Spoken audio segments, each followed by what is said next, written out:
Mic is working, yes, in the air. Welcome in the Agora Theatre. We booked a large theatre in the Corona times to have a large distance between the people, but I think it's a nice theatre to be here. Welcome everybody, welcome to Wim van Saarloos. I'm very happy you came from Leiden all the way to Enschede to talk about the future of Dutch science. It's an honor for me to introduce Wim van Saarloos to you. It's also a difficult task because Wim has a very large, extensive CV, but I can share a couple of highlights with you.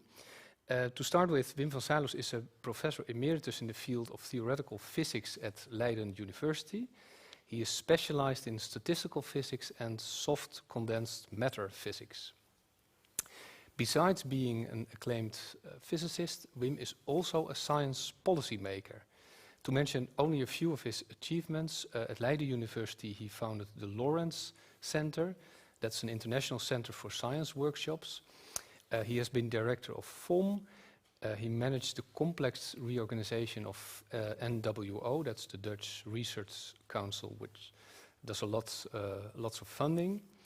He has been president and vice president of the Royal Netherlands Academy of Arts and Sciences, KNAW, to say it in Dutch.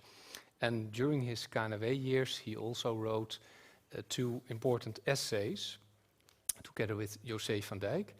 And the essays are about Dutch science. The one is called Wetenschap in Nederland, and the other one is called Meer Wetenschap in Nederland. And one of them is translated into Dutch as the Dutch polder model in science and research, and it will be in the presentation as well. It's certainly worth mentioning that for all the above achievements, Wim van Saarloos has been awarded an honorary doctorate from the University of Twente. He should already have received it last November, but unfortunately Corona prevented this, and now he will receive his honorary doctorate coming May, the 20th of May, on a Friday. I'm very happy to tell you that 2 of his honorary promoters are in the audience, Professor Tom Palstra and Ariane Niets. Where are you? There you are. Welcome also to you. Before I give you the floor, Wim, I want to briefly introduce Albert Wong. You're from the Young Academy at UT, and Rob Bemthuis, you're from Peanut, and I will explain what Peanut is later on. But Rob and Albert, you will join the stage after Wim's talk, and as future generation scientists, you will ask him some questions about his presentation. Wim, first, the floor is yours. I want a big hand for Wim van Saarloos. There you are. Yeah. Thanks, Peter. And well, it's really a great pleasure for me to be here in Twente. I have always been here with great pleasure and have long-standing connections. Before most of you knew who Tom Palstra was, I knew that because we met each other when I was working at Bell Labs in the 1980s. Tom and I met. And likewise, before most of you knew who Detlev Lohse was, I knew because Detlev and I met actually in Germany when he had just got his offer from Twente, and I was a bit instrumental in convincing him to come to the Netherlands. And likewise, well, I didn't meet Vinod Subramaniam, your chair, before he came here, but I met him soon afterwards, and we've been always in close contact.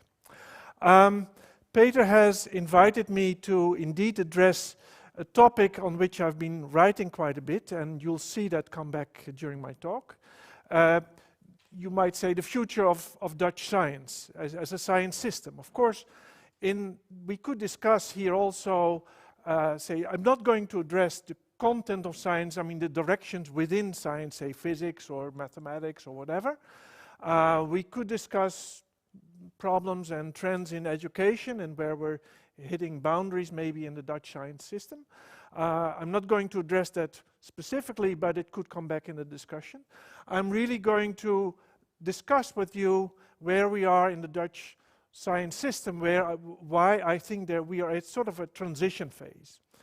And for those of you who are from abroad, and maybe you're not so much interested in Dutch science per se, I think there are also some underlying lessons for if you're intending to go back home to your home country or another country, because one of the themes underlying this is that a science system also reflects quite a bit the culture and the tradition and the history of a country, and that you should take advantage of that. Some things just don't work because it doesn't work in a country. And so I'll be focusing here initially mostly on Dutch science, but of course science is international, and we're part of an international world in science, but also in the Netherlands, we're of course surrounded by some of the major science countries in Europe, like the UK and Germany and France, and we have to somehow position ourselves also in that respect. Now there's a second reason that I'm showing this photograph from the air. That's indeed, I could focus on that, but I really feel very sad about what's happening on the right there in that picture. Somewhere you even see part of Ukraine, and it sometimes feels a bit futile here to talk about Dutch science if the war is happening in the Ukraine and if so many people are suffering. But even there, maybe there is a bit of a ray of hope. Let's hope that peace will come back to the Ukraine soon, and then we also have to rethink how we help building science and of course society more generally in Ukraine, but I think also there is a lesson for strengthening science in the newer member states and hopefully also in Ukraine. Maybe at some point we'll have something like a Marshall Plan for some of these, for the Ukraine. And actually that is not something that I've just thought up only now. You see here, I'll come back to, this is the essay which Peter mentioned, that is sort of the underlying theme of this talk. But you see here, I was in Bratislava about 4 years ago, actually just about 4 years ago, talking about the Dutch science system, because our colleagues in Bratislava in Slovakia were really motivated. How can we actually improve science in our country, learning maybe some lessons from the Netherlands? The Netherlands is a relatively small country. As I mentioned, we're surrounded by the bigger players. And they were quite interested in seeing or discussing with me whether they could copy some of the traits of the Dutch system for Slovakia. And by the way, I do think also that we in the Netherlands have also, well, a bit of a role to play there too. This is an article in the, one of the leading Dutch newspapers, not so long after Brexit, after the Brexit vote, before England had left Europe. And it was based on this interview with Jozef Janning, who is the head of the European Council on Foreign Relations, who was stressing that the Netherlands has, as a sort of an intermediate-sized country, strongly connected to other countries, has a role to play in Europe. And in particular, he stressed that they had done sort of an interview or an enquete among other countries. With which country would you like to improve relations and connect more from the smaller European countries? And the Netherlands was mentioned by about 2/3 of them. Sadly, the previous government was not so much interested in that yet. The previous governments in Holland had been a bit hesitant about Europe, but luckily the government that we have now has really proclaimed that Holland should be really a driving force within Europe. They've even used the word locomotive. And so maybe there is more room for that. Okay, so let's turn now to the topic proper for tonight. And I'm sure most of you will have seen in newspapers or discussions that there's a lot of discussion about pressure on students, clearly also related with COVID, but more generally. Pressure on staff members at universities. There's a lot of discussion about the fact that the number of grants that is being awarded at our science foundation is relatively low, and that somehow the system is facing its, or is coming to its limits. So I'll explore that in the first part of the talk with you, and then at the end I'll have a 20-point sort of suggestions for issues that we need to think about. And so maybe just one slide of history on science systems. You see on the left there a copy of a document, Science, the Endless Frontier, by Vannevar Bush, not related to the President Bush, who wrote this in 1945, so at the end of the Second World War. Of course, that had really colored the knowledge of, or the thinking about science. And the title already shows that he was saying, look, invest in science, that is always something that is good for your society. Society will prosper if you invest in science. And at that time, the idea was also, you just invest in curiosity-driven research, you just invest in science and don't ask questions, and it will help your country. And indeed, in the Netherlands also, I would say the first phase, the first 15 years after the war, was sort of a phase of exponential growth. You may not believe me, but I once plotted the budget of this FOM foundation that I headed during the first 15 years. It's exponential growth, doubling the budget every 3 years or so. And if you would extrapolate that growth from the first 15 years to now, the FOM budget would be larger than the gross national product of the Netherlands. Of course, that was unsustainable. And but at the end of that phase, actually, your university was founded. At that time, it was not called university; it was Technische Hogeschool. In 1961, that was the sort of the end of this first phase, where things, where many people were hired, new universities started, etc. And roughly, I would say then, the 40 years following that was more or less in this country, but also you see similar developments in other countries, a phase of consolidation and stabilization. Universities did grow somewhat, but it was more stable, and budgets were growing slowly. And by the way, at the end of that phase, you already see also in the United States a discussion that, say, a reflection on this idea of Bush that, okay, you invest in science and something will come out. This little booklet called Pasteur's Quadrant is really saying, well, yes, you do have curiosity-driven research that is really oriented at understanding things and solving or following your curiosity, but it also pays, and it is important to also invest in science that wants to solve something. Think about the health, the field of medicine and health. And that's why that's associated with that name. So people start to think also about the applications of science. And then roughly speaking, suddenly, say the first 2 decades of this century, the government started to focus more on the applications, on knowledge transfer, more demands for outreach, and of course some things happened faster than others. And I should also like to point out that if you look in the Dutch system, there's an enormous growth in the number of students. For instance, so you see just a little, the numbers here in 2000, 160,000, that doubled till 2020. The prognosis is, a few years ago, the prognosis was that it would already have stabilized. But the present prognosis of the government is that we'll continue to grow to about 400,000.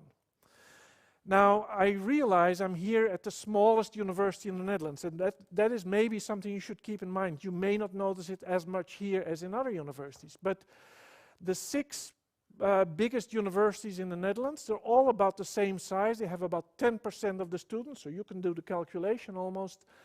Roughly most, say Groningen, Amsterdam, Leiden, the Vrije Universiteit, where Wienot is from, they have roughly 32, 34,000 students right now, and they're facing growing to 40,000.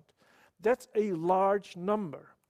And so the number of students is growing, has been growing and is continuing to grow, and we have more tasks with a budget that is actually not growing in proportion to that.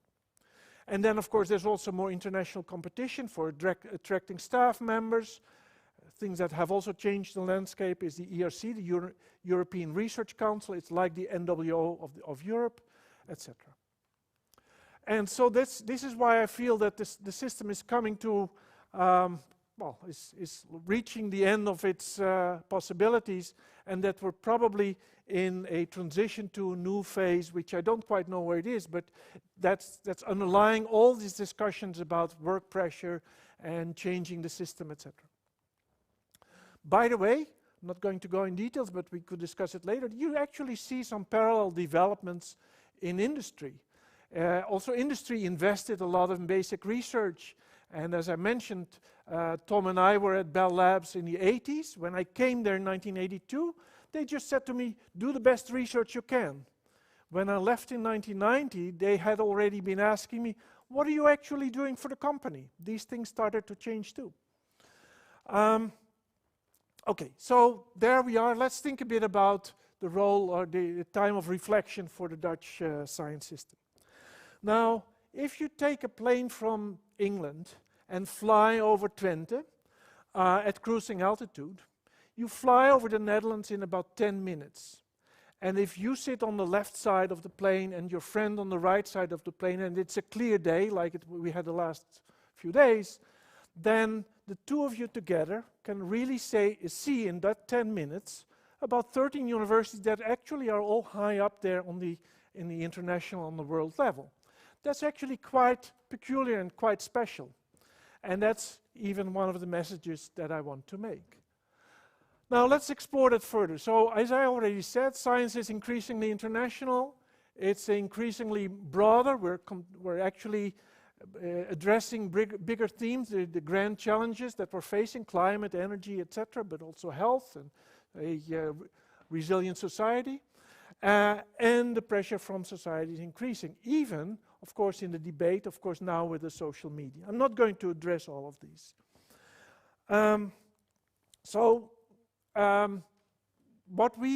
What I started to explore with my predecessor, José van Dijk, in this essay, which you see here, which we wrote in 2017, is indeed, you would say in present words, we try to find a narrative of the Dutch system. What is it? Why? In what sense is it different? What are the strengths and weaknesses? In what sense is it different from other science systems? And what can we learn from just looking across the borders to some of the other countries in Europe? And then we already identified some of these things that needed attention. It's interesting, if you now read this back 5 years later, you already see that we started to mention some of the issues that are now hotly debated these days in the Netherlands, but not quite, we didn't quite see it as sharply. Oh, there we go. So, I want to show you this plot from the essay. Actually, typically that type of layout is from the essays. And let's go through it slowly. This is for 5 countries. So you see there's the Netherlands in orange, and then Germany, Denmark, France, and the UK. We plot all the university rankings in the Times Higher Education ranking. This says Times Higher Education. And so a dot there, that's representing a university that in this international ranking is at number 200. Now, I'm the first to admit that these rankings are not telling everything, okay? That's just a way of comparing universities, but it tells you something, and you see this in this plot too. So here are all the Dutch universities, and this is here for Germany. And by the way, these horizontal bars indicate the mean. So what is striking? Well, what strikes you immediately is that the spread among the Dutch universities is much less than in other countries. And actually, you see the mean, of course, it depends on what you look at, but the mean is extremely high. And in some sense, that's already reflected in how students in the Netherlands choose a university. They basically choose whether it's close to home, or whether they like a particular city, or maybe a particular field of study. But it's not like, oh, you go to the best university, etc., like is happening in many other countries. Look, for instance, in the UK, the spread is much larger. By the way, a big blob means a cluster of universities together.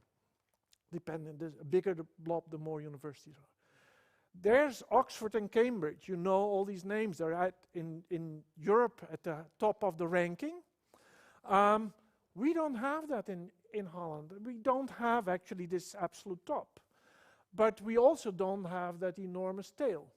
And the same holds for Germany. There's, for instance, München is there, but they're also quite a bit different.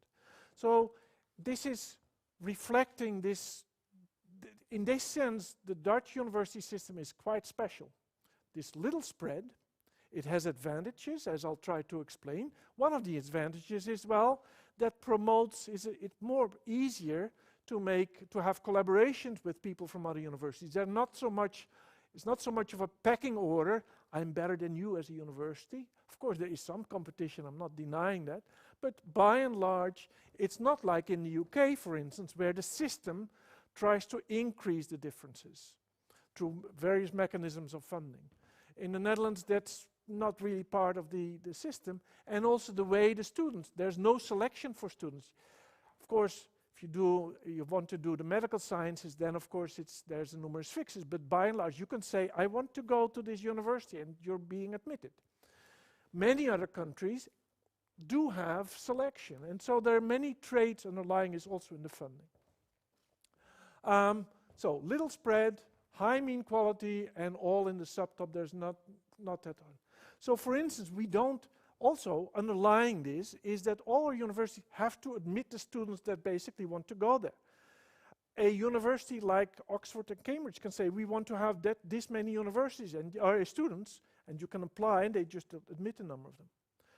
So, as I said, for instance, in these last 20 years, when most of the universities, not Twente, but most of them have grown to a size of like 35,000 already, just to give you some idea, MIT is just a little bit larger than Twente in number of students. It has 12,000 students. I think Twente is close to about 10,000.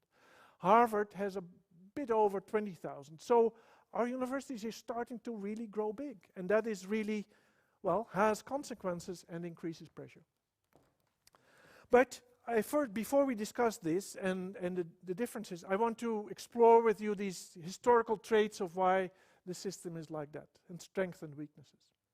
Now, just to give you an idea, this is, and again, this is not the absolute measure of quality, but it is an indication.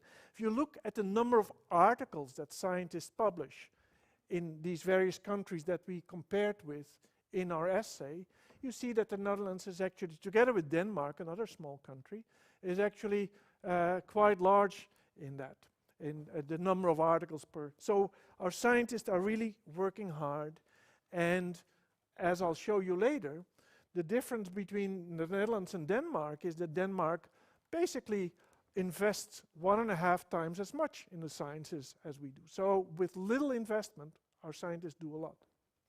Likewise, for those of you who don't know, there is the European Research Council, where our scientists, also from here, can apply for funds, big funds, very prestigious funds, because really the best scientists are selected. If you look at the number of these grants per capita, then it's really high in the Netherlands compared to other countries. This is the data from 2015 when we were writing this essay. Of course, it depends a bit on the year, but the trend is still the same. Now, there's a number of reasons for that. One is, for instance, a strong international orientation of our science, because we're a small country and many people have strong collaborations with people in other countries. Secondly, I'm sure most of you will know about the Vernieuwingsimpuls, this Dutch scheme, Veni Vidi Vici, where you can apply for individual funds. That's in a way almost a preparation, a school for writing good ERC grants. That helps too. But it's also reflecting the pressure on the system. If you're in a country where there's much more money already for the research, then you don't have to go to Europe to get your research funds. So it also reflects the fact that we have so many scientists applying for these funds and being successful. At the one time, on the one side, it's a reflection of the quality of the science, but it's also a reflection of the pressure on the system. And as I mentioned, the openness of a country. There was an article about 5 years ago by actually one of the authors was from the Netherlands, that if you have an open country, that actually helps increase the quality of the science. It also goes the other way around, of course. If you have strong science that that flourishes in an open country, but it also helps to give an open atmosphere and be open to foreigners. So these things go together. Now, here's another message that I just want to mention in words. I'm not going through this diagram in detail, but here you see basically the ranking of various fields in the Netherlands, various fields, and this is basically you measure the impact of the science in particular fields. And this dotted line is the global average. So this is how more or less articles are cited internationally on the average scale in the world. And if the thing is higher, so 1.5 means if you would have this one in that particular field, scientists in the Netherlands are cited 1.5 times more than the world average. And what strikes you is that basically in all fields there are differences, of course, but the Dutch science is good across the scales. Also in the social sciences, I know from various colleagues, I mean, they're extremely successful also in Europe in getting grants, and the quality is also really at an international high level. So that's across all the fields. Now there's one thing that is well known, and I would like to stress it also here in Twente. There is also an oddity in the Dutch science, and this is a diagram that shows you sort of the research portfolio. How do you measure the research portfolio? Well, you look at all the papers that are published by people in a particular country, and you classify them according to fields. And so you see this for a number of countries. The Netherlands is down below here. Here, I'm sorry that they're classified in Dutch, but I guess nature means the natural sciences. Let's just look here in the Netherlands. This is the bar for the natural sciences. And you see here that the length of this bar, so this is the percentage of articles coming from the Netherlands with Dutch co-authors that is in the natural sciences. And what strikes you is that this is in the natural sciences, the Netherlands is the lowest in all of these. Of course, there's China, look at that. That's a strong investment in the sciences. But also Germany here, there's Germany. About roughly 1.5, this is percentage-wise, 1.5 times as much, I mean, in their portfolio, they do on the sciences. So science is underrepresented. What is interesting is actually that health and medical sciences are relatively strongly represented in the Netherlands. This also has partly a historical trait. Some of you may know that in the Netherlands you have collectebusfondsen. It's the Reuma Fonds, the Hersenfonds, or the Cancer Foundation. They come along the door, ask, could you give some money for the research? Actually, our medical sciences and health profits a lot from that. So there's strengths and weaknesses, but by and large, the STEM fields, science, technology, engineering, and math, are underrepresented in the Netherlands. And many of us have been involved since long to try to change that picture a little bit. Okay, as I already mentioned, the Netherlands is not investing that much in science. This is from the data up to 2015 when we were preparing this essay, but the trend has continued. You see, this is 2% of the gross national product that a country invests.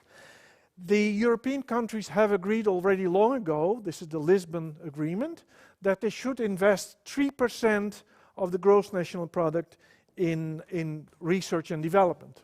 Well, Germany and Denmark at that time were well on their way. You see it's increasing, and actually if you look at it now, they're over 3%.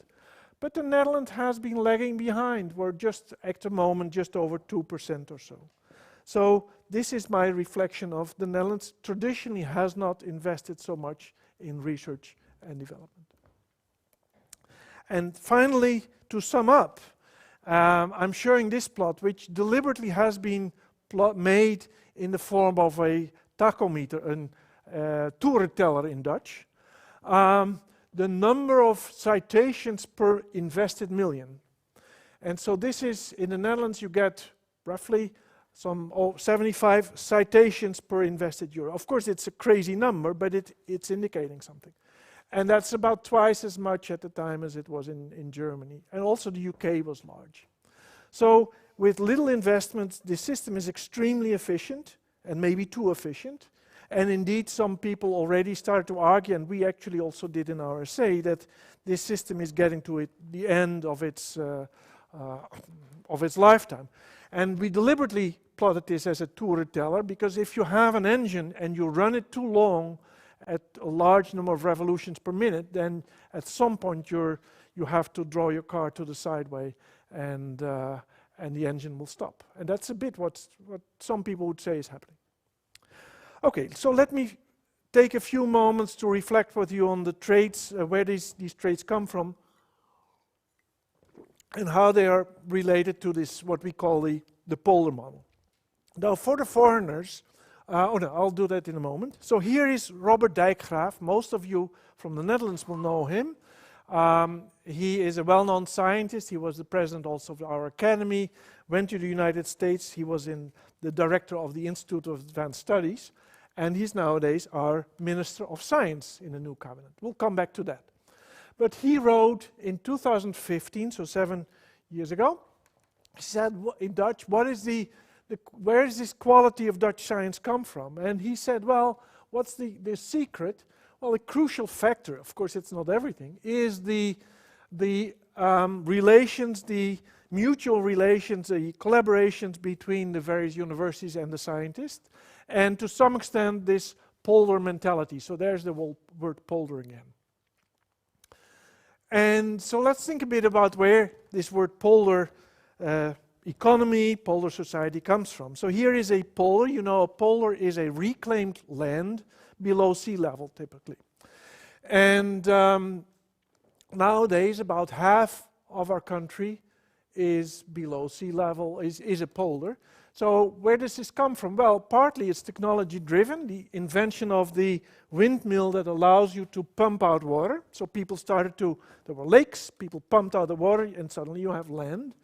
And if you look at the map of the Netherlands nowadays, here are the 3,000 polders that you see. So Twente is safe, it's above sea level, especially in the climate after when we have the sea level rise. But it's interesting, I mean, 3,000 of these. Now imagine you're making a polder, you'd better collaborate with your neighbors, because if your neighbor opens the sluices or the gates, you can pump whatever you want, but you don't get there. So the polder model is also a word for collaboration, bottom-up organization. These polders were actually indeed bottom-up organized and not top-down. There was not a government that said, yo, you will have a big polder plan. Never.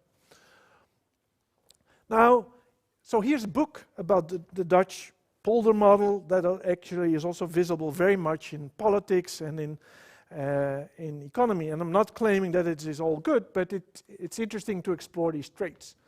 By the way, this is I'll come back to that painting in that book. Here is the so-called Akte van Verlatingen. It's even a bit relevant these days with the Ukraine. This was a document. The Netherlands was at that time in war with Spain. There was the Spanish king that wanted to conquer the Netherlands. And there were the noble people in the Netherlands that came together and wrote this document. It's sort of the first document stating the following. It's not that citizens should work for the monarch or for the king. It's the role of the king is to serve the citizens. They turn it around. And it's nowadays you could say it's not that Ukraine should cater to Putin and dance to his desires, but it's actually Putin that should help the people in his own country. Has a long history. Now let's look at this picture here. I'm enlarging this. This is a picture from a meeting in 1651 where the general provinces, the 7 provinces, met to discuss the future of the Dutch Republic at the time. And in most countries, if you would have such a meeting, you would see a monarch and a few advisors, and they would discuss and we'll do this. And now already, and of course this is sometimes a bit problematic in the Netherlands, you may complain about long meetings where everyone says something. It has a long history. There were all these people there discussing the future. There were a few people in the center, but all the other ones were involved as well. That's, in a way, the part of this polder mentality, as if you wish. And of course, I'm a little bit exaggerating. So, that's a bit of this trade which is hidden in this system where the universities are sort of not drawn apart, but put together, and where access to university is basically all the students in the Netherlands that have a VWO diploma, VWO diploma. And this nice picture of Ben Feringa, our Nobel Prize winner, which was made right after it was the announcement, is quite telling also. Ben is also someone who is really, and I know that he's been here also several times, really addressing, I mean, he's a very open person, addressing the importance of reaching out to the younger generations and allowing them. And of course, our university with this sort of easy access are part of that as well. Now here's another element. I'm drawing the universities here almost as stations of the railway system to show that the connections with the between the universities to the railway. And I've talked about this with Robert Dijkgraaf too. If you're in the United States, most of the universities are far away and you don't take your students along so easily, even the undergraduate students. In the Netherlands, it's quite common in fields to just meet, for instance, for a day in Utrecht and have discussions and get the students, even the undergraduate students, along. And that's helped by these strong networks. And by the way, the Lawrence Center was mentioned by Peter. There it is in Leiden. Detlef Lohse from here is right now at a workshop in Leiden with his graduate students and undergraduate students taking advantage of that. And that Lawrence Center is actually involving very much the undergraduate students and graduate students as much as it can. That's also a bit of a trade of this polar science. Huh? It's a bit lower. Okay, well that's I think there was also something here about Rotterdam and Delft, but okay.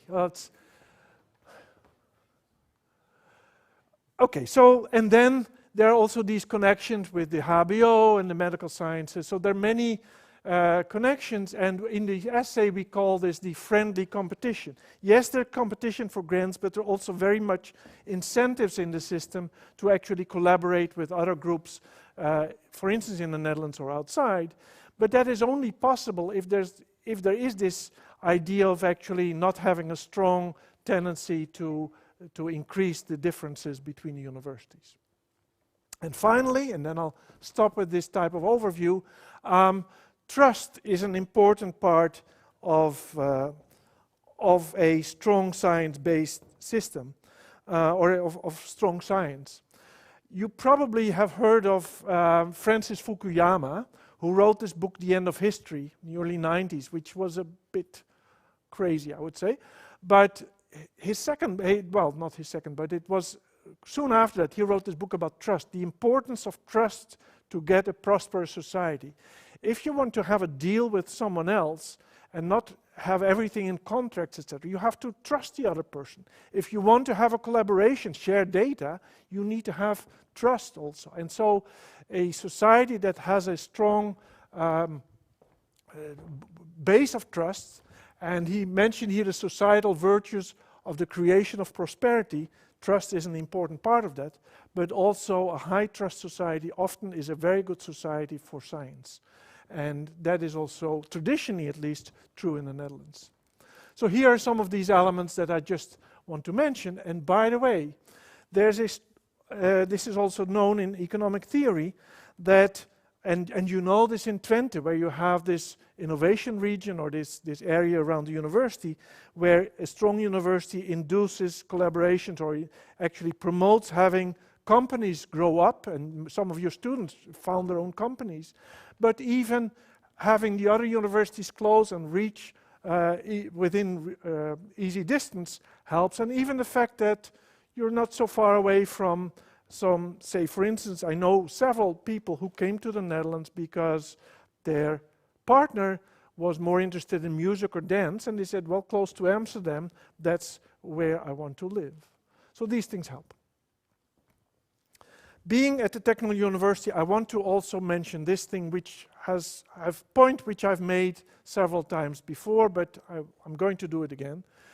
You are used to being here at the Technical University, and that has historical roots too. Here is a document from 90 years ago, written by Mr. Kruit, who had been in the United States and was really very much enthusiastic about the American universities reaching out much more to society, and he was complaining about the Dutch universities. And certainly I would say for a long time many of the Dutch universities were maybe not paying sufficient attention to that. And actually to some extent the promotion of the technical universities, initially technische hogescholen, was partly in some sense in response to that. Now, in the Netherlands, the separation between the technical universities and what we call general universities, there's hardly any other country that I know that knows or uses the word general university, is bigger than in most countries. And so you have no engineering at our general universities, but they have the medical sciences and they have the social sciences. So there is a natural gap in the Netherlands between these fields, which is, I think, something we're struggling with when you think about the energy transition, the climate transition, and things like that, and even in health. And I think we have to pay attention to it. It's also very much in the heads of the people in The Hague. Okay, that's sort of about the traits. And now just in a few words, and I think I don't need to spend too much time on that, as I already mentioned, in the last 2 decades or so, you see the growth of the number of students, there's more interest or more emphasis on outreach for very good reasons. There is more emphasis on knowledge transfer for very good reasons. And the amount of funding is decreasing. People have to go at university more and more to the General Science Foundation to get their funding, etc. And then, of course, other things like open science, etc., also ask more and more of the attention of the people. As a result of that, you see, you should know that the Ministry of Science basically says, okay, this is the budget for the universities. That's a lump sum. They don't separate the teaching and the research. And as a result of the growth of the number of students, well, basically it's like communicating vessels. If you have more students from a given pot of money, then there's less money for research. And that you actually see in these 2 plots. If you compare, and this is according to the calculation of the ministry, it's not, in the end, the university gets just 1 pot of money, but if you sort of trace it, then between 2000 and 2015, education took a larger and larger part of the money. This is in percentages, so this part is for basic research. That has, proportionally speaking, been going down because they had to provide education to more and more students. And then if you analyze, so if this is the amount of money that is there for basic research, then another thing that has happened is, this is, say, the freedom, this is the contract research that you have with a particular company, for instance. This is grants, get you from outside. But the universities also have to match more and more. If you get money from Europe, then you have to pay part of it yourself. And so part of this part and that part are also used for that. So you see that actually the percentage that a university can use to set their own directions, to attract new people, to set up a lab for something, a new development, is also getting less. That's why this dark green part is much less than what it was before matching. And this is something that Bernard, who's here in the audience, has also contributed to analyzing this quite a bit. So basically this system is unsustainable because of this combination of students and with the research, the competition. And by the way, last year our ministry ordered a report from PwC, this accountant consulting company, and they independently had a report that says, well, actually, we're lacking almost 1.1 billion euros per year for higher education in the Netherlands. That was at least a good sign that this was an outside investigation from an independent organization, and they confirmed what many people already claimed for a number of years. So here we are. Say that here what I would summarize as some assets and weaknesses. It's a rather unique, collaborative and egalitarian model. Accessible system with basically no selection, at least for the students. Little continuity. So there's a tendency to have many shocks in the system. The minister shifts money around suddenly, or has a sudden investment, or sudden decrease of funding.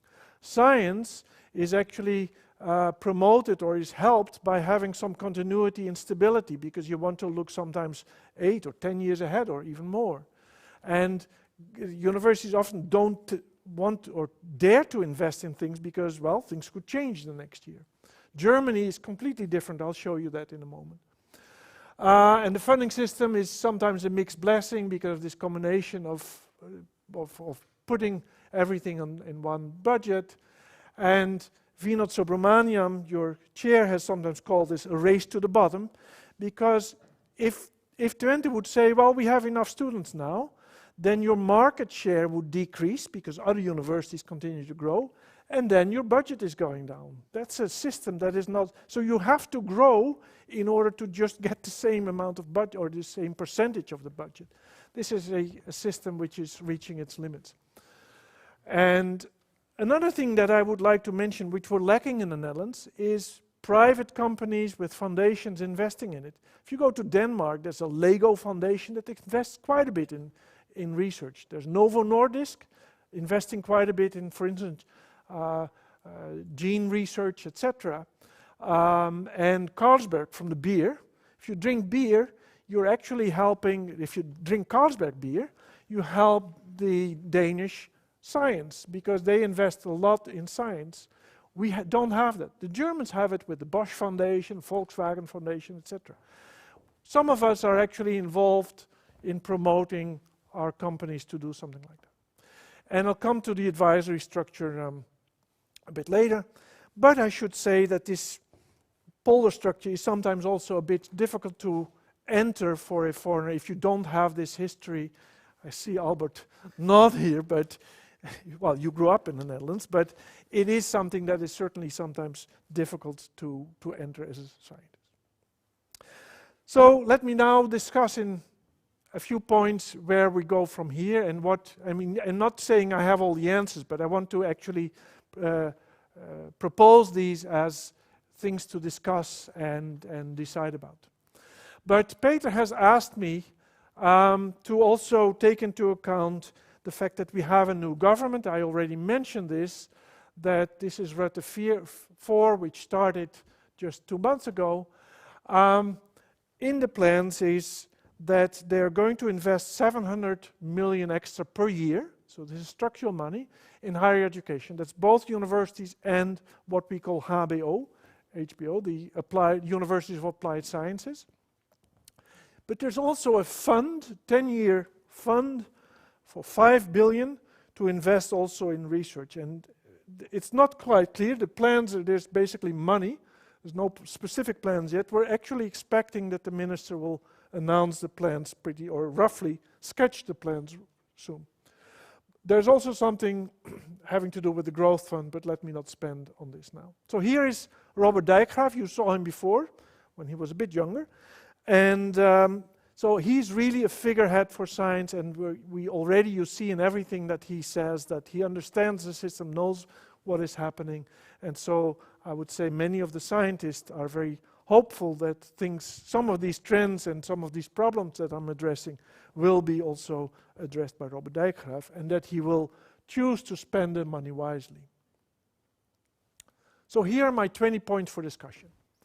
So here's something about sector plan. Now, if you're a graduate student, then you probably haven't heard about this, but this was something that started some 14 years ago in physics and chemistry, where the field came together at the national level, making plans to improve the teaching, but the plan was also to have the government invest in sciences. So the deans got together more and more. They started to learn from each other what works, what doesn't work.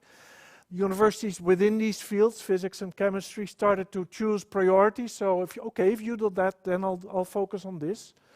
And this model is actually, in the last few years, the government has really said, oh, let's embrace this. It's very much sort of a Dutch model. It's not top-down. It's sort of bottom-up oriented, getting together. In that sense, it's very much in the polder culture. And in the last year or two, There have been a plan for the technical areas. This is for the designer and constructing fields. This is from the social science and humanities, the medical science. They now all have their plans. They're ready, and there's a lot of hope that Dijkgraaf, the new minister, will fund these. And by the way, that's really done, as I said here, in this Dutch way of doing things bottom up and at the intermediate level.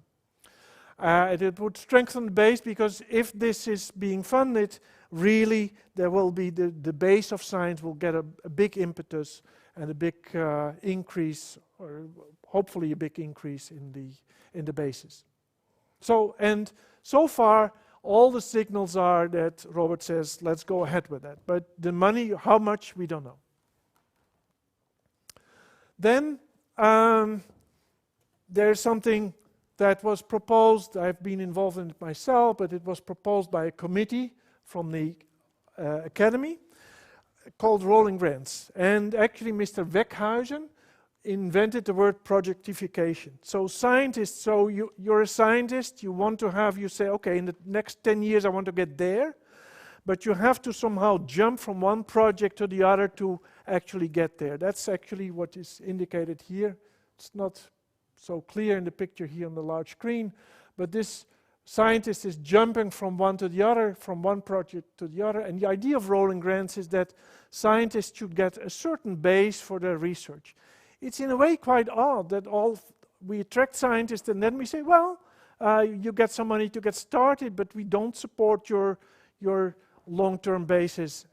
And the idea of rolling grants is that it would continue to roll as an investment. That could be a possibility, but it's actually pretty costly.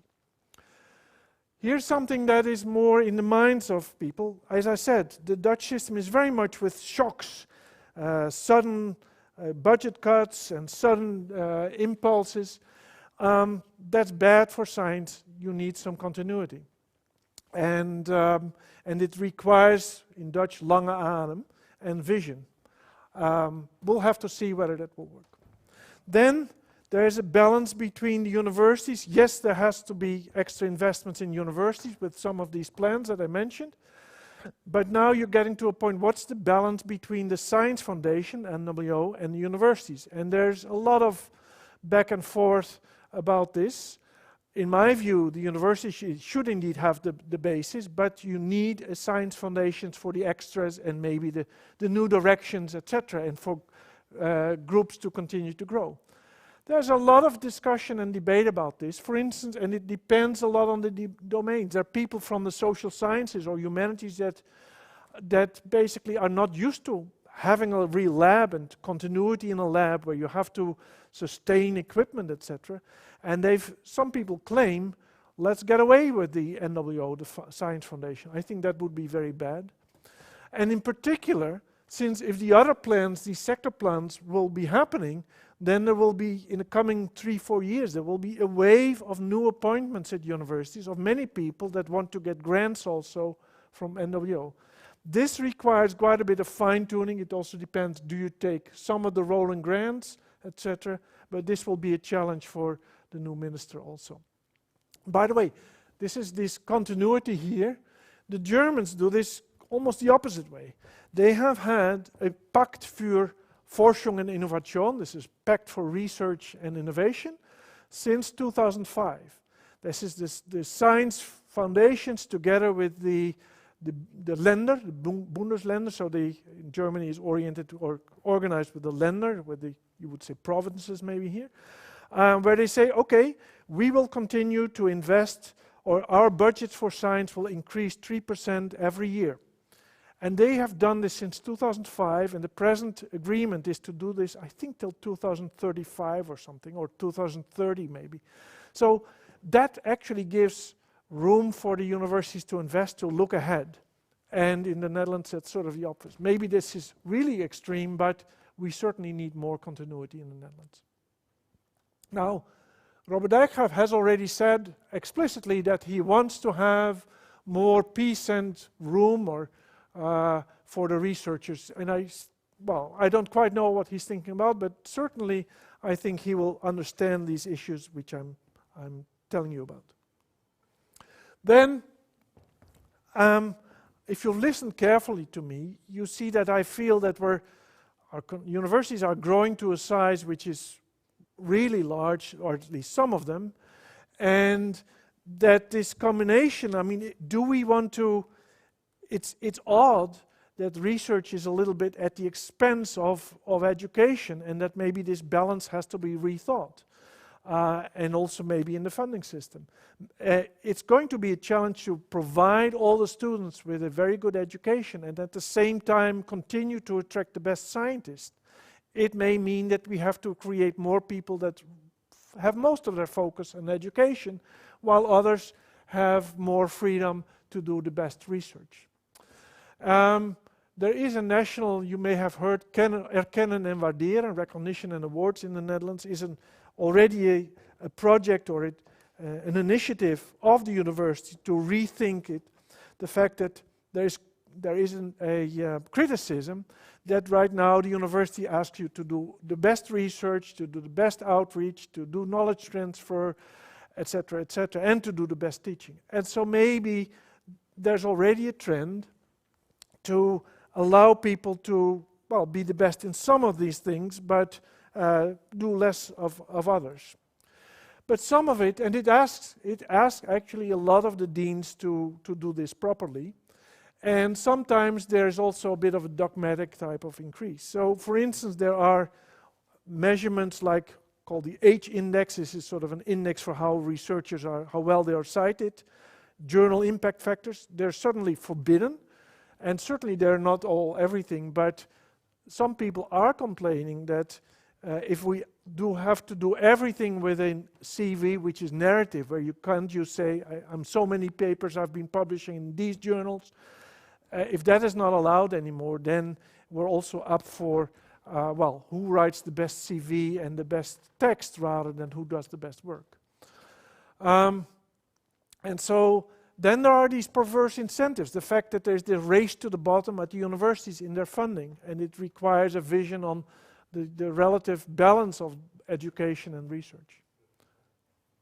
And I just don't know what the present thinking of this is. And I could make guesses, but I think Robert will understand these issues, but he hasn't spoken out on them. Our universities are also stressed. Your board is working extremely hard. Well, we have Tom Palstra here, who was your rector, and I think he will be willing to testify that it's really hard work these days. There's so many things happening. It's sometimes event-driven, and you see that the boards are struggling with having little time for reflection because they have to be here and there, and the events are happening. I don't quite know what the solution is, but we have to find a way to make the situation simpler. I think we have to build on this friendly competition. I mean, if you're not aware of that's the strength of the Dutch system, you have to, I think that's important for our future, and you have to keep that in mind when you translate plans of the ministry to the future. Now so that's what we already argued in this essay. And then at the bottom you see, well, maybe with these strong connections, we should promote more also abroad the idea of the University of the Netherlands, where foreign students can come here and actually easily take courses from other universities, and where we should also position the universities internationally much stronger rather than sort of each on their own. And the University of California system, which in size and budget is not so uncomparable to our system, might actually provide some inspiration.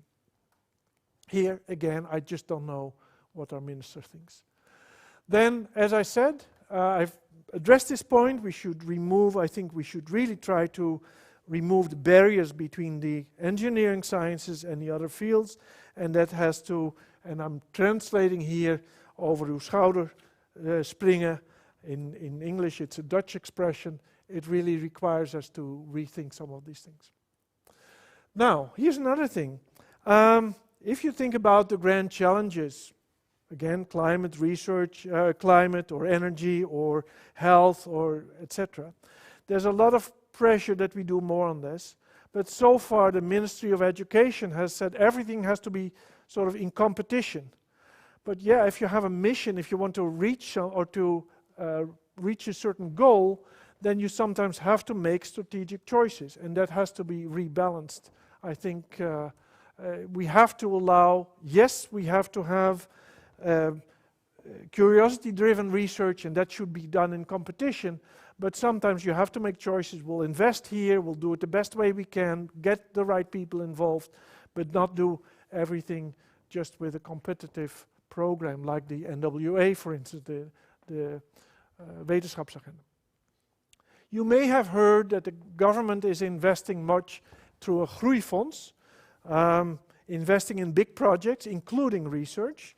Yes, it gives enormous possibilities, for instance, like hydrogen, etc., and other things related with chemistry and nanoscience. QTech in Delft, or it's a national scheme now on quantum computation, was funded.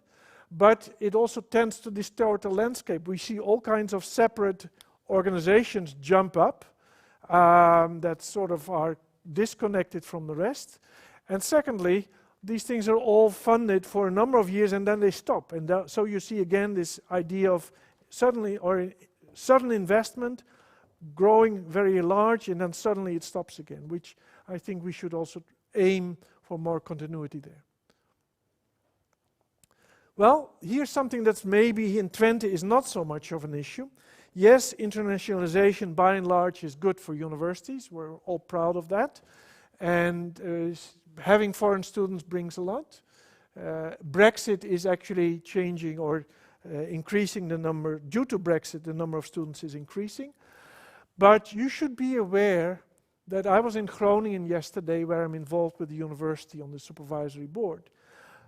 Towns like Leiden and Groningen are really suffering now from the large number of students that are starting to dominate the inner cities, and actually the people in the towns are starting to complain about the impact on it. And some people start to already address the limits to growth, not only of the university, but also on the impact for some of these major towns. Of course, you have a campus here, that's a bit different, but actually, why not fund new universities? We did that in the 60s.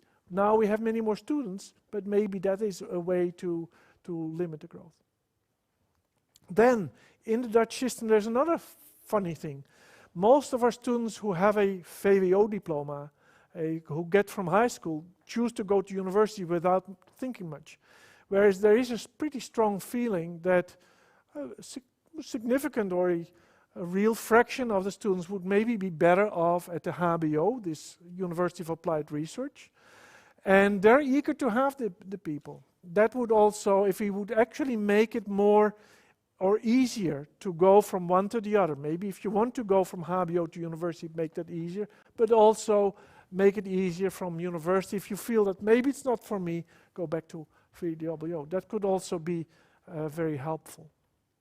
And by the way, I think that it's very odd that we have centers of applied technology called TO2 in Dutch, that for instance here in Twente, TNO, which is the major organization for applied research, is really not present here at your campus. And now the last few points, science integrity.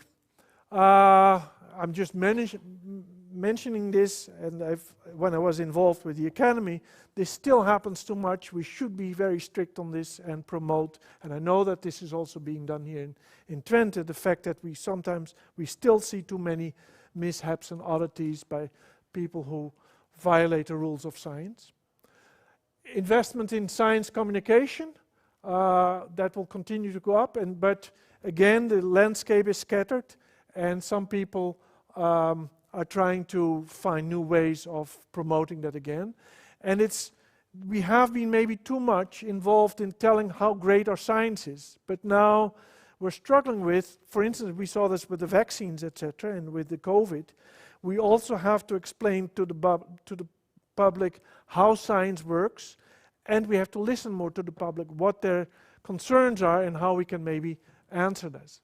You see good initiatives there, but we need more. And finally, I'm not going to say too much on this. But one of the disadvantages of the Dutch polder system is that there's difficult to say who's then in charge or who can advise about the science. Yes, we have organizations that really do, for instance, very well on the social science and humanities, advising the government. But most of the Anglo-Saxon countries have a chief science advisor that is in the government. It's someone from science who has connections, knows where to get the knowledge, but who can actually sort of sit with the minister, with the minister-president, with the minister-president, or the other ministers, and really at an early stage say, but science has this to say about this problem. We saw this in the Climate Pact, we saw this in the Energy Pact, that the science was not really involved. It was all done by the ministries and the NGOs, and we have to find ways in the Dutch science system to get science more involved in an earlier stage, of course strongly connected with the advisory bodies we have. And I've been arguing that we need a chief science advisor. And then finally, coming back to Europe and beyond, I really try to think that in Europe we have to find a new third way, if you wish, between the American system dominated by the private companies and private research also, with inclusiveness and also with the strength or the attention for international collaboration. I already mentioned the importance maybe of capacity building in the newer member states of Europe. And I do think that the Dutch model can sometimes be inspiration for smaller countries. It is interesting, if you talk to people from larger countries, then they think of small countries as scaled down versions of large countries. But actually that's not the case. I've been making the point here that the Dutch polder model in some sense has a unique traits that are special. And that happens for many other countries. If you go to Estonia, Estland, that is a small country. It's 1.2 million people, I think. But they can do a number of things that we can't do in the Netherlands. And so sometimes small countries have particular advantages as well. Try to optimize your country. And that's what I've been saying. A science system reflects a country's history and political system. And trust is also important for the future of science. And so we should really make sure that we keep having a high trust society. And well, it's under pressure, it's being challenged, but I think we should be aware of that and take that as an important ingredient for the future. Thank you for your attention.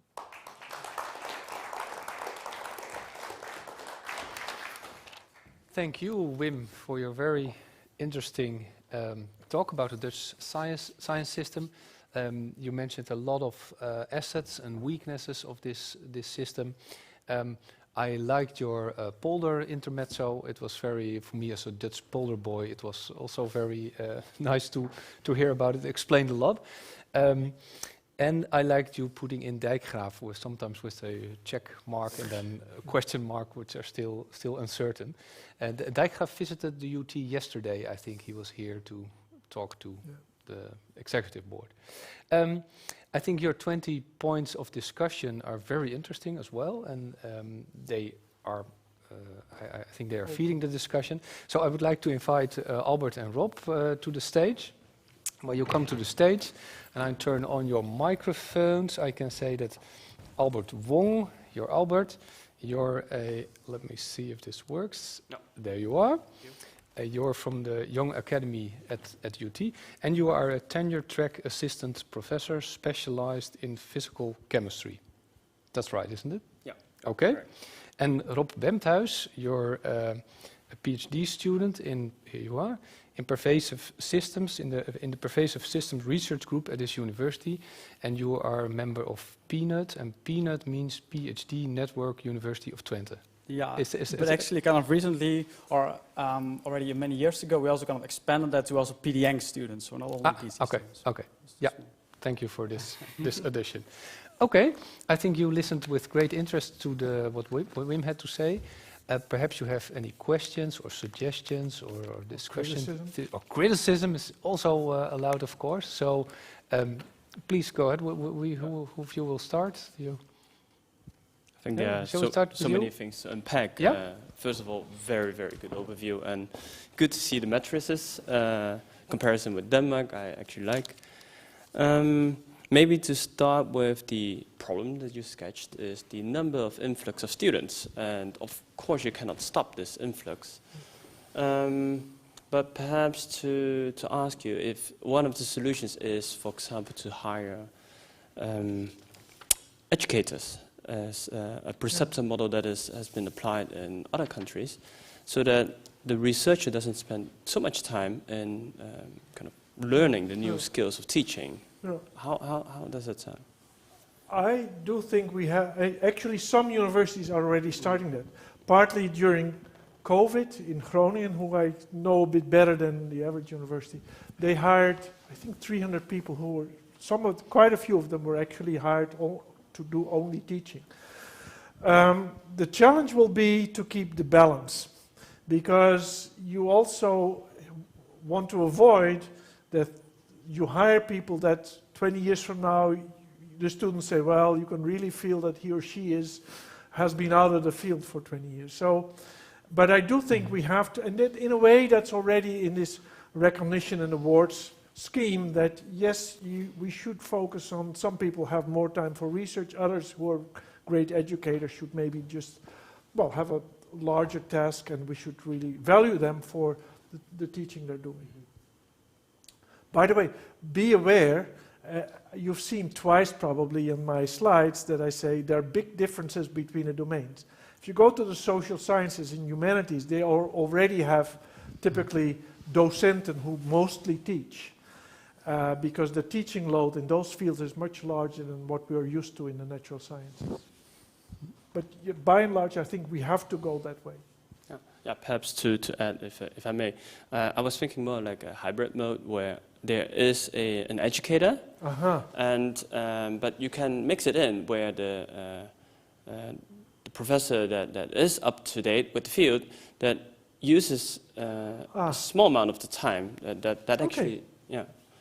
So yeah, okay, that sounds interesting. So more innovative ways of working together, maybe with student assistants or people giving werkgroepen or working groups, etc. You know, I think that's, we have been coasting, say, with a system that was developed, I would say, if you followed this, what I said in the history, which was mostly developed during the last century, and somehow we're finding that it's not fit anymore for our present challenges. And so these ideas are useful, yes. Could be useful, yeah. Okay. Thanks, Rob. Okay, yeah, so first of all, also thanks a lot for the inspiring presentation. I've seen many interesting things which I were also not aware of, also about the whole polder model, how that is kind of encapsulated in the history of the Dutch science. I have a few questions, but the first one is maybe kind of more practically. I'm a PhD student, and for those of you who are, that usually takes 4 years, and I'm now in the final stage of it. I also have some close colleagues over here who are also part of Peanut. And I see a lot of colleagues and other staff members who are on a daily basis faced by a lot of pressure, stress, paper pressure, but also for education purposes. And currently I am in the phase of exploring what I want to do after my PhD. Do I want to stay in academia? Do I want to focus maybe more on some particular kind of aspects within academia, education, or maybe a full researcher or so on? But still, there is that's some sort of doomsday, I would say, that kind of negative kind of feeling that you also have, that it is really competitive. And is there kind of something that's how we can kind of shift that kind of maybe negative mindset towards a more positive, opportunistic approach? So do you have some advice? Some advice? I do understand that the students, PhD students, who see their supervisor, well, struggle for funds and run around, that they have a feeling, should this be my future? And so that's one. But let me therefore start with the other. You're here in doing great science in great fields, and you're actually doing your training for society. That could be in science, but look, I mean, if you're going to work for a company or doing other things after your PhD, that's also a big contribution to society. And secondly, the great thing in the Netherlands right now is there's a big shortage of people trained like you. So in that sense, you should not worry. Even though I understand you're from day to day. And I've sometimes said in the past, even when the pressure was less, there's hardly any PhD without anxiety and pressure at some point. I mean, writing your PhD thesis at some point is always difficult, but keep faith and try not to be overwhelmed by these issues. You'll be getting there and you'll have great opportunities for jobs, etc. Okay, if I may ask a follow-up question. Yes, of course. So we also had a short discussion about this before. So in terms of absolute numbers of PhD students that are now graduating, I'm quite sure that that number is way higher than, let's say, 30 years ago when you probably obtained your degrees. So is there some sort of diploma inflation going on also? That the value of a kind of presently graduated PhD student is maybe becoming less kind of valued? And if so, or kind of, how can I, let's say, make sure that I'm still kind of good in the market and also for companies? I would say actually that by and large, the Dutch PhDs are still, I mean, the theses that we get are still up there. I mean, at a very high level by and large. Of course, I mean, you always see a spread, but in the PhDs, I don't think I see a large inflation, if you wish. But we do see that the students that enter university, the spread is bigger, and some of my, I mean, I've been teaching one course for 5 years now, and I really see already in these 5 years that there's a bit of a shift in terms, now we have this generation that sort of grew up with the mobile phones and everything, and I'm not saying it's worse, but they are trained in a different way. But PhDs, I mean, I think by and large, maybe some of the colleagues here, I know that Hans and Tom will have feelings about that. By and large, I think our quality is still high up. Yeah, can I have one of the mics? So, yeah. Hans, yeah. So a very nice experience is always when students go abroad, do internships, and then there's so much positive feedback coming from companies and universities about the skills and the independence and the entrepreneurial mindset of the students, and not only from Twente, I think in the Netherlands in general. Albert went to Harvard after you're doing your PhD, isn't it? I mean, our students really, our best students really get some very good places. So and I would say to complement, I think it was known to my advisor at Harvard that coming from the Netherlands is a good thing, and it's by default better because he didn't have to do the screening to ask for, oh, you came from a university of in US. What did you do there? Who was your supervisor? That was not necessary. I think that's a good thing. And but if I could complement to also bring this back to the first question that you have, some sort of competition is actually needed in that sense, because otherwise there's no dynamics. There's, I think that science also will become boring, isn't it? No, look, I mean... Do you agree, Rob? I see. Yeah, so personally I totally agree with that, also because it can give some kind of guidance on where you can go to, or but it should definitely kind of not be a kind of a leading point that you should only strive towards achieving these numbers or kind of performance indicators. So I totally agree with that. Look, I mean, competition is, I think, to get the best scientists in the end in the system. You need to have some competition also for the jobs and the grants, but at the same time, when you're doing, I mean, I think our PhDs are still at a very high level, and you should, I've always accepted that you're training people for society, and the best people may be going to science, but others are very valuable for society. Okay. Let's look at the audience. Perhaps there are some questions. Barend, you already, and Tom commented that the place of the campus was not good in your map. That's a minor detail. That's a minor detail. No, I have a critical comment and a question to that. because if you look at your history of Dutch science, it's a bit of a physics perspective, and what you present as a period of continuity, there's actually something very interesting happening, that the story you talk about stagnation now was also told in the early 90s, and then something very interesting happened with the engineering sciences and the medical sciences, which were at that time seen as applied sciences, and not as real sciences. Yeah. And then in the 90s you see that universities like this become mentioned universities, and the medical faculties start to join with the hospitals and reorganize their medical science.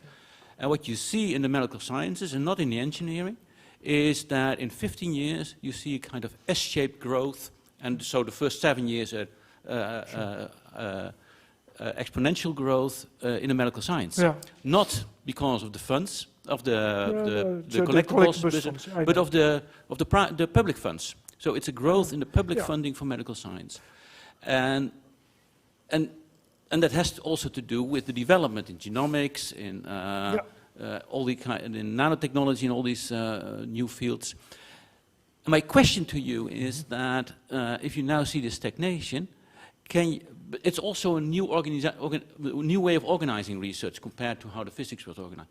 Could you see in your 20 recommendations the possibility that we organize the new fields in science which will exponentially grow the next 10 years?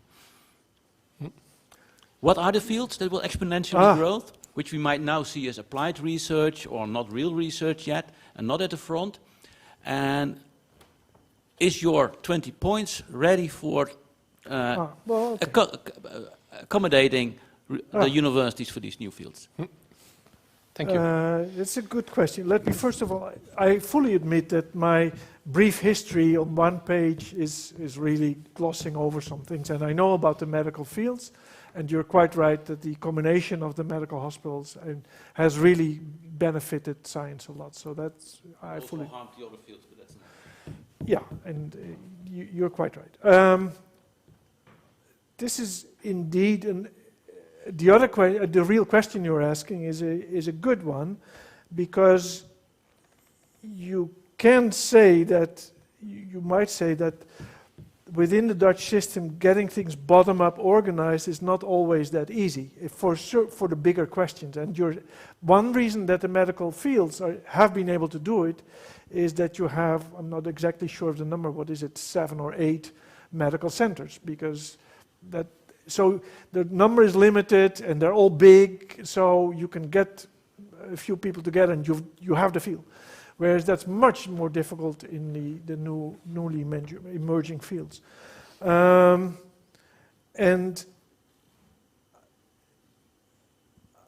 I'm not exactly sure to be frank, how to answer your question. You see some universities which are oriented or organized differently. So for instance, Nijmegen has the Institute for Materials, whereas Leiden, where I'm from, has still the classical disciplines.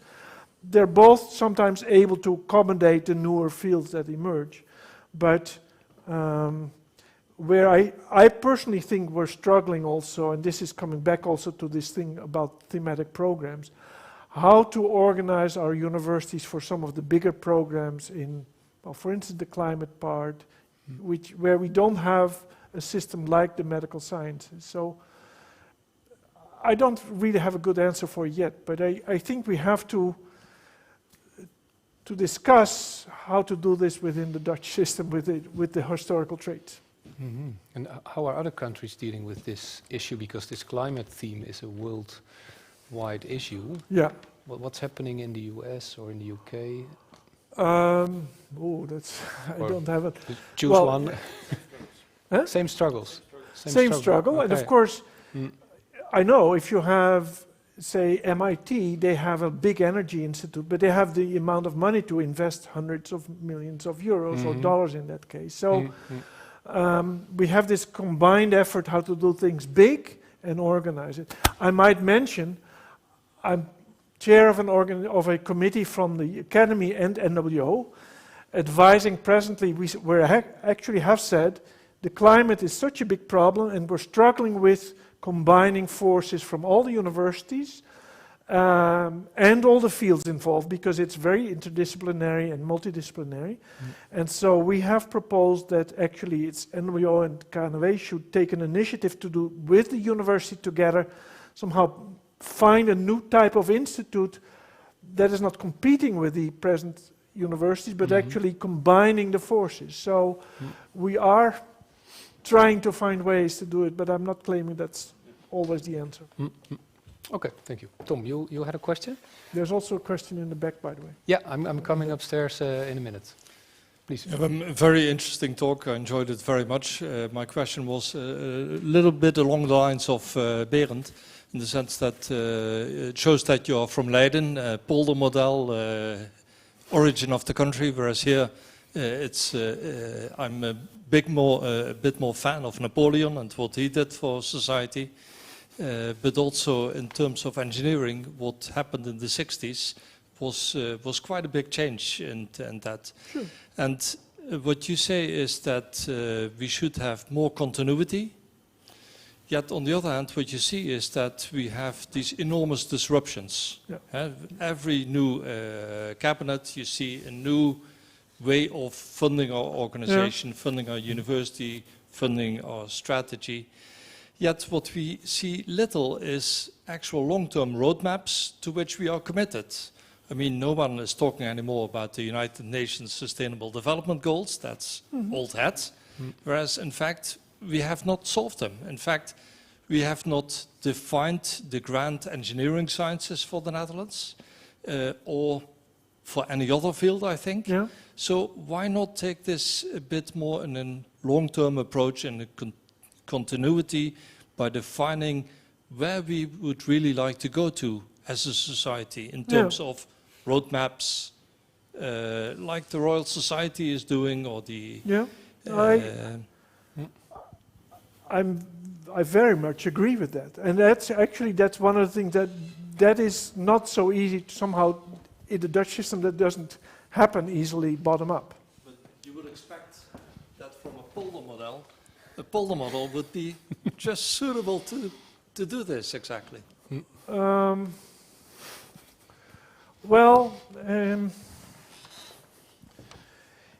Yes, but I think it's, in principle, yes, I would say, but the system has been so much squeezed that most people somehow don't have the time anymore to get together at this level. For instance, if you think about the NWA, the Nationale Wetenschapsagenda, this could have had a bit of that element, but in the end, then it became again like you have all these conditions and it should all be in competition. And so if it's all decided by some single committee that has many different problems, and one time they take this project for climate, but then a few years later there is no vision behind it. And so that is, there we're suffering. So we have to, I fully agree that these thematic programs need to have a particular longer term vision and then decide on this. Yeah. Let's hear what Albert has to say on Can this. I ask something? Because you saw me nodding earlier when you talked about the polder first time, and I want to add to that. Do you think that the polder model is all-inclusive? Because coming back to the Netherlands, I actually also struggle with this a little bit, and I can say on behalf of other foreign tenure trackers in that sense that did not spend time in the Netherlands before, that they all struggle. Talking in, let's say, about challenges in the future, especially for the younger generations, it may not be inclusive enough to see even those problems. I fully agree. That's also why I had it up, that the system in that sense is not so easily accessible for newcomers. I know we have seen examples in the past where once people sort of got the hang of it, they were very successful. But we have, this is something I can say as a Dutch person, I think we should be more aware of the fact that the tendency is, because there's sort of an implicit assumption about how you do things, that we should be more aware that now we have a much more international system with newcomers, and that we should pay more attention to, well, taking them up in the system and taking advantage of them. So advantage in terms of, in the positive sense, engagement, yes. Yes. Yeah, okay. Go to the question over here, go ahead. Hello. I have a short two-part question. So in the beginning of your presentation, you mentioned that indeed the system as it is right now is being stressed. You even added the image of a lemon being squeezed. And in essence, then you conclude that there is some cautionary optimism that we might benefit from. However, I would like to ask you on your thoughts about, as these systems are being stressed, the shortcuts that are being taken. So for example, there is the Groningen experiment that is happening right now, where let's say the certain restrictions are imposed on the PhD students that work and operate over there. But also in some cases here, there is evidence that certain educational models, such as the challenge-based learning and such, is also being used as a manner to cut down on just the effort that must be put in by the academics to just train new students, which is, even though it is a system of good intent, there is also opportunities to say, let's just tune it such that I do less and less and I can still focus on the drive for basic research. And so the two-part question is, the first one is, what are your thoughts on the Groningen experiment in general, because it's been a very controversial topic for some years. And also, do you see that as a risk, that even if the optimistic prognosis that you present here manifests itself, these, let's say, corner-cutting techniques, they get embraced by the academic staff, that they become the norm, and then even though there is opportunity to move in a positive direction, these ideas entrench themselves? Okay. I'm not exactly sure what you mean by the Groningen experiment. Could you mean it is, in essence, PhD students have been... as students? For the, well, yeah, they've been labeled as students instead of employees. Okay, yes, okay. On that one, I personally have always been in favor of the traditional appointment of PhD students as employees, I should say. And that is also what I very much promoted when I was at FOM, etc. And for various reasons, also for actually inclusiveness and for the position of women if they get pregnant or and if people are ill. So I think there's quite a few reasons to do it, to not to do that. That would be my personal thing. Now the other thing is, I see it as the things you mention is indeed, once the system is under so much pressure that there's not enough room to experiment in a positive way, that people do things for the wrong reasons. And I think at least that's why I understand your question, that you're saying, well, if people adopt particular teaching methods just because you can be more efficient in terms of getting the students through, rather than how to teach them properly. Is that? Yes, and the question then is, the emphasis is that, do you see it as a long term that it might start to undermine the quality of education if such systems entrench themselves? It's difficult. I still see, okay, let me say the following. One of the good things of COVID that I saw among my colleagues, and well, actually I also experienced it, when we had COVID, I saw all these colleagues who had been complaining and blah, blah, blah, really change their courses within a few weeks to adopt them to teaching online, etc. And many people have been very much engaged and try to do their best. So there will be problems, and there might be people who sort of use methods as an excuse to spend less on teaching, but the experience of the last few years, I would say, is that many of our colleagues are still very much committed also to the education. And I've seen that actually grow over the years. I mean, when I came back to the Netherlands from the United States, indeed teaching was a bit like, oh, well, you do that, but you don't care. And I think by and large there's much more. So I'm not so, maybe I'm an optimist by nature, but I'm not so worried that people will sort of take too much advantage of them to somehow downplay the importance of these things. Thank you. Okay. I hope I'm right. But, Yeah. but the I good hope- thing, maybe I should say about Dijkgraaf, and my cautious optimism is that he realizes, because I know that there was a meeting of the university's organization about a week and a half ago, and I wasn't there, but I read the report.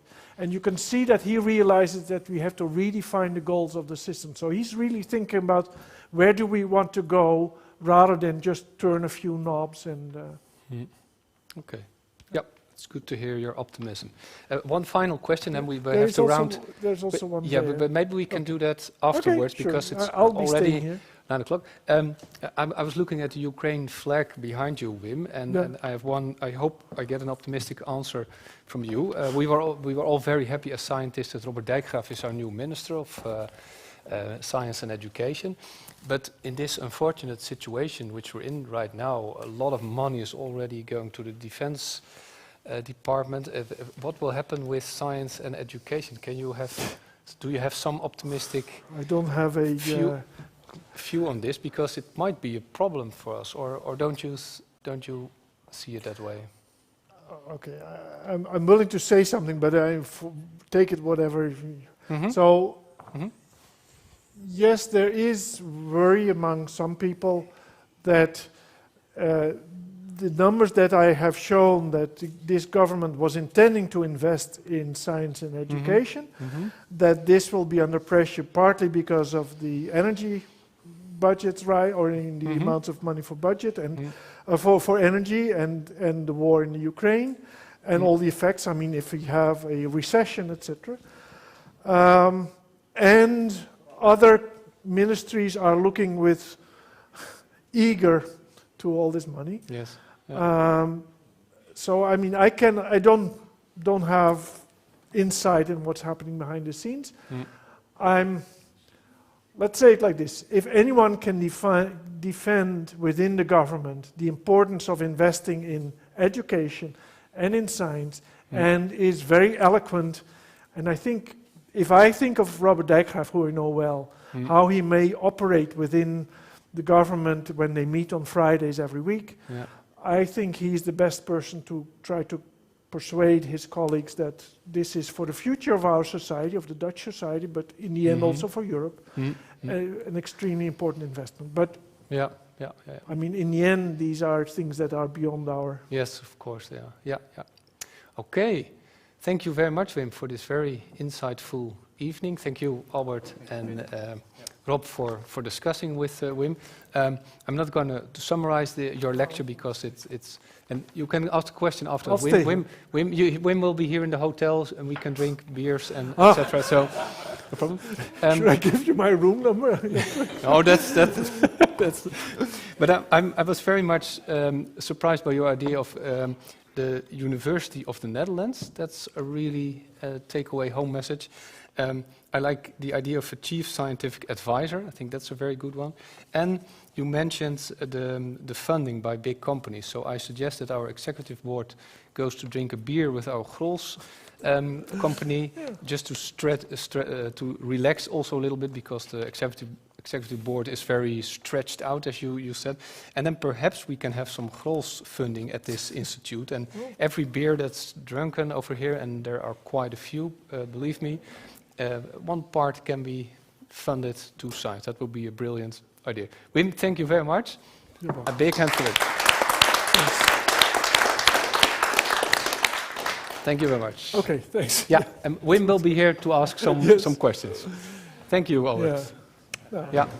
Thank you, Rob. Dankjewel. Dat was nice. Leuk dat jullie ook... nou, dankjewel. Ja. Nou,